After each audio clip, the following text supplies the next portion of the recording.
viewers, welcome to your program Development Zone, where we celebrate achievers, unveil the core potential of the nation, and also celebrate those who have contributed immensely to the business of the nation. Today on the program, we'll be chatting with distinguished Senator Magnus Abe. He is the Chairman Senate Committee on FEMA. Sit back, relax. I'll be right back. Well, I think that as dramatic as this may look, it is actually not new. I am one of the senators who defected from the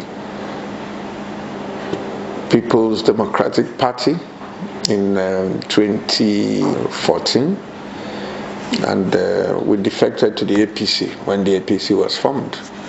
So there is nothing new in this at the moment, topical, because it is what is happening right now. But the APC still has a majority in the Senate, and not much will change moving down. There will be more defections across the board as politicians struggle to align and realign based on their local situations. Some of those that are defecting from the APC are doing so because they have been blocked out of their local chapters of the party, and they have no choice than to seek greener pastures elsewhere to continue to participate in the politics of their local environment. So I believe that until we get past the primaries, there will still be a lot of challenges for all the parties. Every Senate has its own character. Although I came late to the 8th Senate, and I've also done my own bit to contribute to the 8th Senate, but I think that the 8th Senate had its good points. A lot of new legislation that was introduced, particularly with emphasis on the economy. But in terms of the impact of the 8th Senate on the nation as a whole, I think that the lack of harmony between the executive and the legislature in this Senate made a lot of that very difficult. I would still lay the blame for this at the feet of the party. I think that the way the APC came together, we needed a stronger kind of leadership at the initial stage to be able to hold the different interests and the different groups that came together to create the mega party called the All Progressives Congress. But unfortunately, we didn't have that. Rather, the party practically went to sleep. For over 3 years, we didn't even have meetings. We didn't have any means of intra-party communication, and so that resulted in widening existing cracks and disputes and all that. And without a strong hand, Nigerian politicians really don't have that much self-discipline for people to police themselves, because essentially that's what was needed in the APC, for everybody to manage himself, and that didn't come out very well.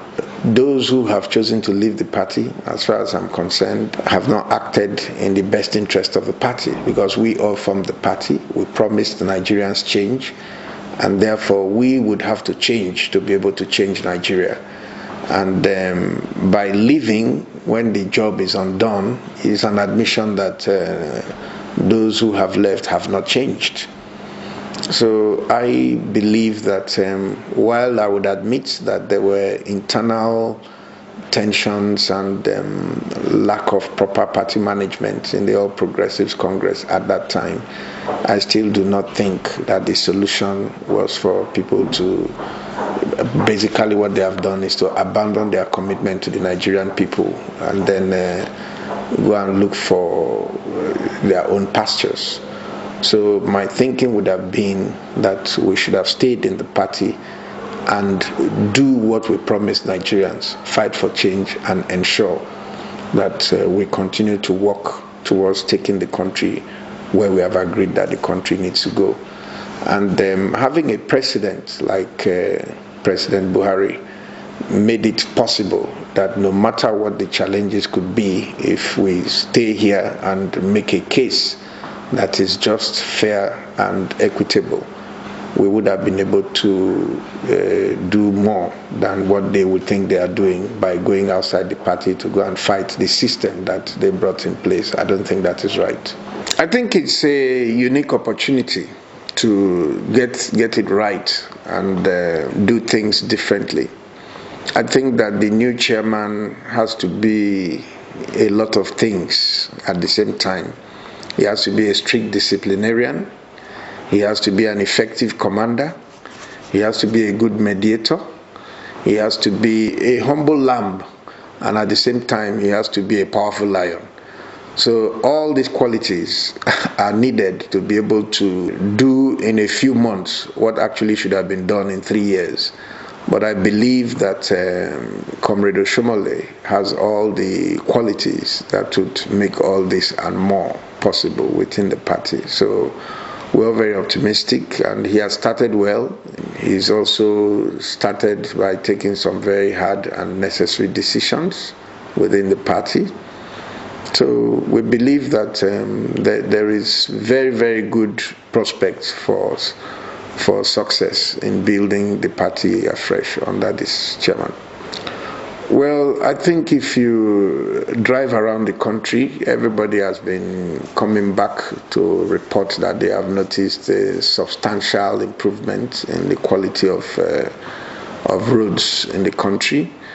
This is due not only to the massive reconstruction of roads ongoing in the country by the Federal Ministry of Works, but also to the dynamism of the Federal Roads Maintenance Agency that has become greatly more proactive and able to use very little resources to achieve very, very complementary outcomes by working very hard and dispassionately.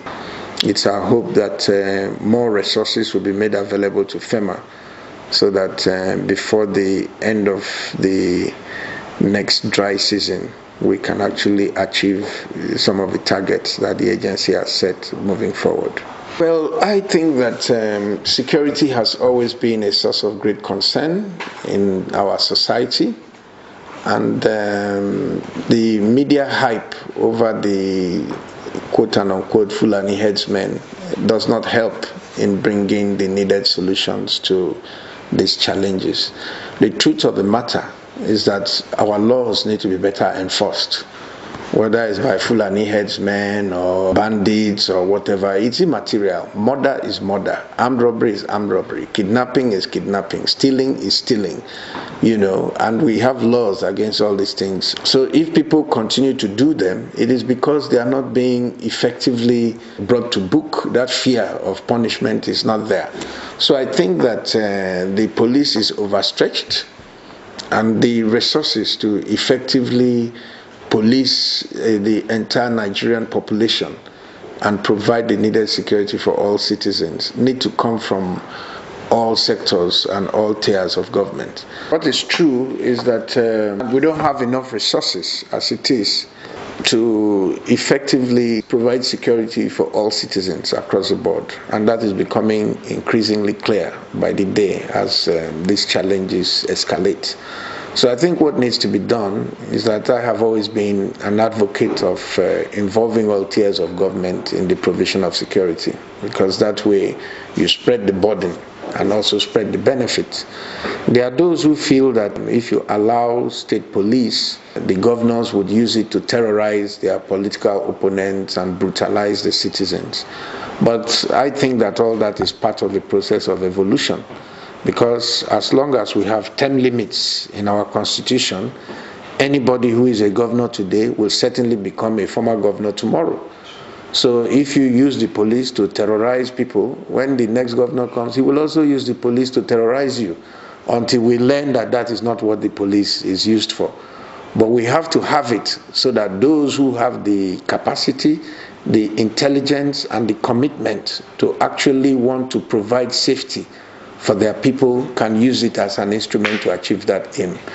We cannot, because of the fear of what bad people will do, refuse to make good things available to the hands of good people. I don't think that is wise.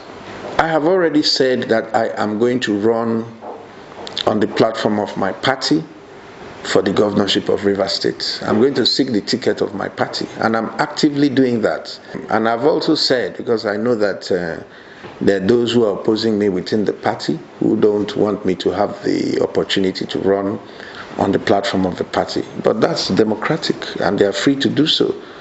But what I have said is that as much as possible, we should open the party up, allow everybody to participate freely in the process, and whoever is chosen by the people should fly the flag of the party. Let us all queue behind the person and support the person.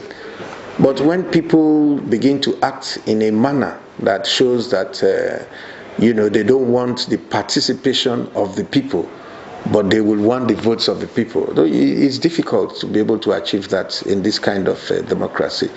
So I think that the only option open to the APC in Rivers State is to open up the process and let everybody be able to participate in the activities of the party and move the party forward. We have every hope and every determination that come 2019, Rivers State will be an APC state, and you can go and write that down anywhere. Well, I have never believed that as a legislator, one should be talking about constituency projects. Zonal intervention projects, otherwise called constituency projects, is just an opportunity for lawmakers to be able to also make their own input into the development of their communities. Because we have come to find out that no matter what you do in participating in the activities of the legislature, if you cannot go back home and begin to point at one or two things and say this was brilliant, your people feel that you have not done anything. But that actually is not what a legislator is supposed to do. But it is to my credit that every year I have been in the Senate, I have delivered something tangible to my people in terms of the zonal intervention funds.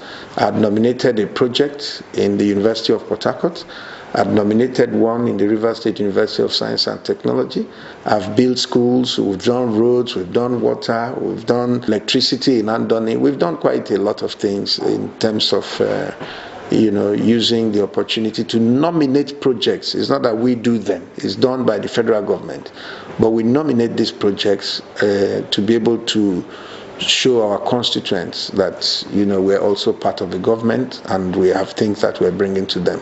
But that is not what a legislator is elected to come and do here. Magnus Abe is a lawyer, he's a Christian, he's a father, he's a husband, he's a friend to some, and a brother to all. He's a Rivers son, a Nigerian citizen, a believer in humanity. I think to me those are all the different parts of Magnus Abe that I would like to think of.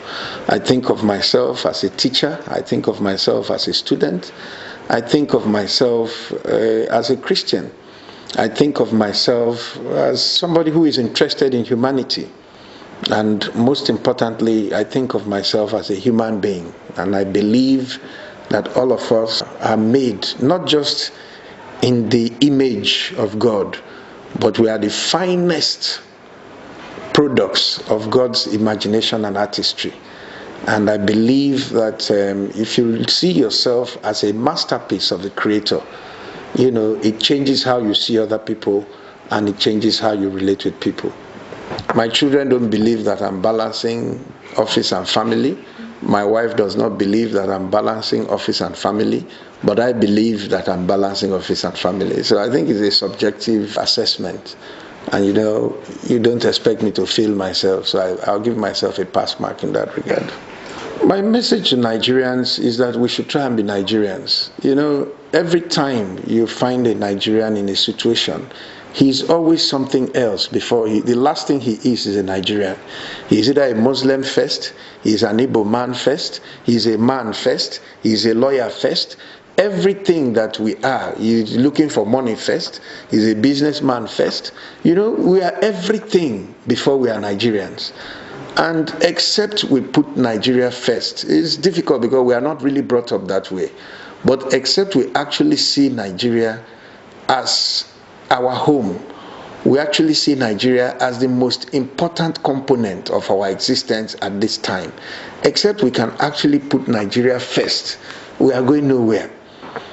So my message to Nigerians is that we have to find enough Nigerians to make Nigeria work. I don't think we're getting them. And you can't go and wait for something you didn't order. You can't sit here waiting for a taxi if you didn't order a taxi.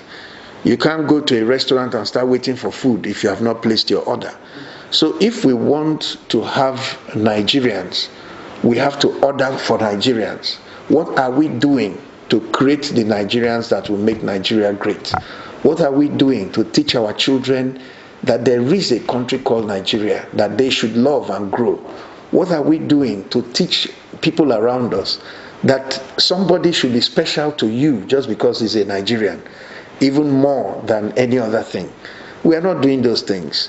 And until we do those things, I don't think we're getting it right. All the institutions that were set up to promote unity and promote the concept of one Nigeria being the most important component of our country have all disappeared. NYSC, now everybody is serving in his village. The federal government colleges, everybody is schooling in where their parents are living. All the whole things that we try to put together in this country to bring Nigerians together have all disappeared. And we're all back in our different enclaves and, situations and all that. So I think a conscious effort needs to be made for people to understand that, Rivers State cannot grow if Sokoto is not growing, because we're in the same economy. Ibadan cannot get its full potential if Maiduguri cannot, because it's the same economy. So no matter where you get to, you could have doubled your mileage if all of us were running together. Because if you're running alone, then others are pulling you back. So we need to really think of how to make Nigeria work. And it's only Nigerians that can make Nigeria work. We must find enough Nigerians who believe in Nigeria to make it work.